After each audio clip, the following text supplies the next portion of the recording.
За би та бүхэнд өнгөрсөн сургуулийн оройн хоол ямар байдаг талаар үзүүлье. Ямар байдгийг харуулъя гэж би бодсон юм уу. За ингээд юм бидний хоол иддэг өрөө энэ тэгээд би эндээс хоол авч ийн.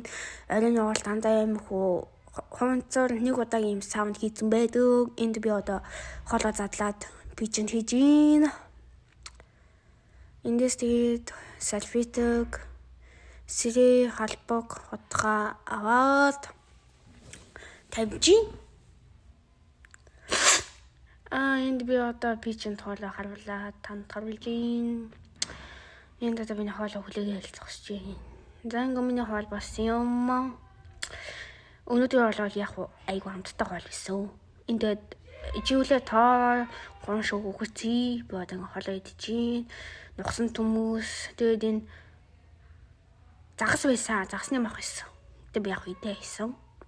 Тэгвэл хоолоо идэж дуусчаа тэгэл хоолооны газар аваач тавьчаад албасныг нэг саунд хийчээд тэгээд энэ нэг тагийн хаяад ингээл оройн хоол болж юм да. За бай.